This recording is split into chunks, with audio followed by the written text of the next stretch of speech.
Hey, what's up guys, c'est Initium. Je viens de découvrir vraiment une petite application qui je crois est sortie il y a de ça quelques semaines. Google AI Edge Gallery. Voilà, je sais pas si vous connaissez. Sans plus tarder, je vous le présente tout de suite. C'est une application qui vous permet de Google, donc qui vous permet de run les modèles Gemma 3 et 4 de Google sur Android et iOS. C'est vraiment incroyable. Alors vous avez plusieurs applications. Dedans, il y a la première Ask Image qui vous permet de parler sur vos images. Alors vous avez du Gemma 4 E2B, du E4B quand vous pouvez le run, du Gemma 3B, etc. En sachant que pour run le plus grand, le E4B, il vous faut quand même un téléphone assez puissant. Moi ici je suis sur un iPhone 15 et je peux pas le run tout simplement. Voilà, je peux run que le Gemma 4 E2B maximum, mais il tourne plutôt bien. Vous allez voir sur mon téléphone, vous pouvez configurer plein de choses dans chaque application. Donc Ask Image, vous avez les tokens, top K, top P, la température.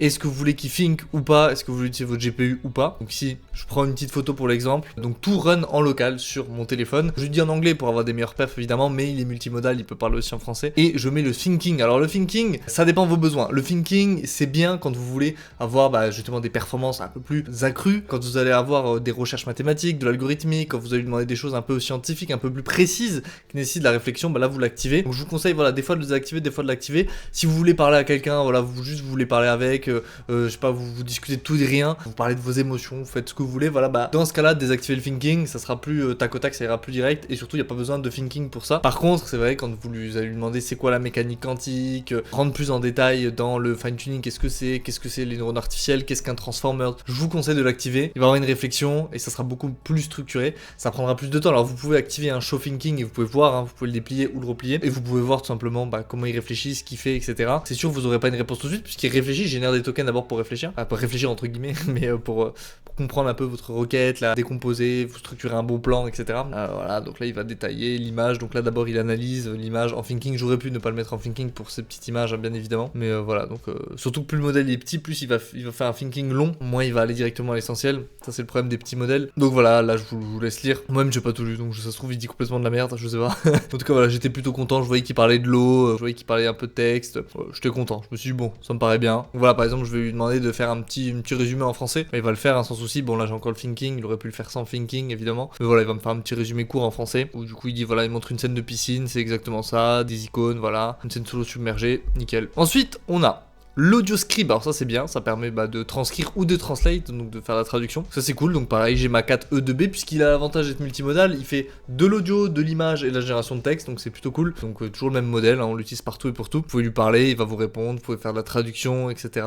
Donc ça c'est plutôt cool. Vous pouvez aussi changer température, top K, top P évidemment. Ensuite les AI chat, donc ça c'est justement le chat IA, voilà, vous pouvez parler avec tout simplement, donc un chat classique comme du chat GPT, mais ici avec Gemma. Franchement sur le téléphone il run plutôt bien, donc très content. Donc pareil, là vous pouvez lui demander plein de choses, résumé, analyse-moi ci, moi je lui demandais comment fonctionne la mécanique quantique, là j'ai activé le thinking, et voilà il va me faire un plan, il va m'expliquer les choses. La réponse elle est vraiment bonne, il m'explique vraiment, il me détaille pas mal de choses, et pour un petit modèle franchement c'est vraiment top quoi. Je serais pas là à dire je vais pas vous le vendre en mode c'est ultime et tout, parce que j'ai pas fait assez de tests pour ça. Je l'ai testé, ça fait une semaine à peu près que je le teste sur différents sujets, parler avec lui, demander des précisions, etc. Me faire des séances de sport, m'aider sur des trucs comme ça, l'alimentation et tout. Franchement c'est vraiment top. Des fois des petites questions mathématiques, des petites questions techniques comme ça, et nickel. Il y a le texte input history, mais comme vous pouvez le voir dans la vidéo, quand je clique en fait ça me charge pas le texte, ça me charge juste mon prompt. Donc ça j'espère qu'ils vont le patch, parce que je pense à un bug, parce que voilà, quand je clique en fait dessus je m'attends à charger mon historique, parce que de base c'est texte history, donc on peut avoir l'historique, sauf quand on clique dessus, je sais pas si c'est fait exprès ou c'est un bug ou quoi, mais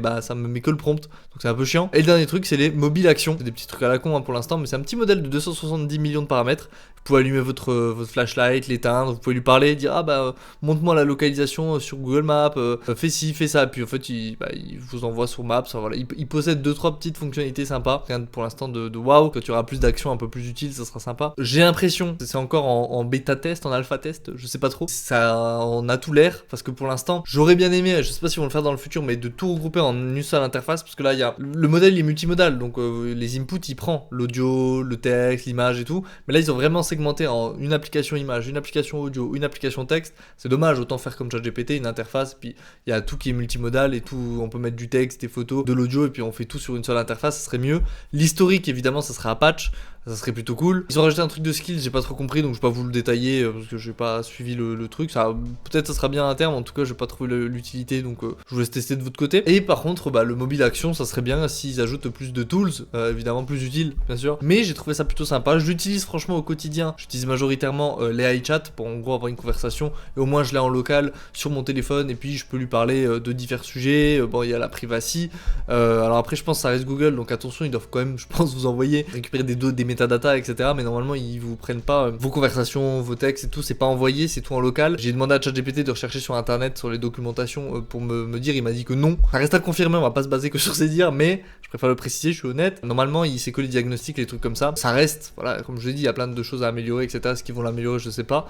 Mais ça reste vraiment un très bon gadget que moi-même j'utilise au quotidien pour des choses, surtout des petites choses en fait. C'était pour ça que j'avais fait Lightbrain à l'époque. C'est des petites choses où voilà, m'aider dans les séances de sport, quelle alimentation avoir, comment l'avoir, etc. Et donc c'est des petits trucs en soi. Vous n'avez pas besoin d'un modèle à 300 milliards, etc. Donc c'est pour ces petits trucs là où des fois, avant de dormir dans mon lit, je suis là, ah ouais, mais je me pose des questions. Quand est-ce que ça a inventé la mécanique quantique? Ah bah mam, c'est quoi le premier avion? Tu peux expliquer comment fonctionne, je sais pas, un propulseur spatial et tout. Puis du coup, je discute et ça me donne des infos. Et c'est plutôt pertinent. Après, évidemment, si je veux creuser beaucoup plus un sujet, etc. Bon bah là, je vais aller sur des modèles beaucoup plus gros. Là, vous pouvez aller sur du Gemini, sur du ChatGPT, etc. Directement sur le cloud. Mais en tout cas, c'est extrêmement bien, quoi. Vous pouvez être en mode avion, prendre une photo. Par exemple, vous voulez une traduction, vous prenez en photo, je sais pas, un panneau publicitaire, mettons japonais, hop, et vous lui envoyez l'image, tout ça en local. Vous avez pas de connexion internet, vous lui envoyez, boum, vous traduit le truc, quoi. Donc c'est trop bien. Je peux que vous le recommander. En plus, pour l'instant, là, à l'heure où je tourne la vidéo, quand on se connecte, il n'y a même pas besoin de compte, rien. Vous l'installez juste sur votre téléphone et puis vous pouvez le run.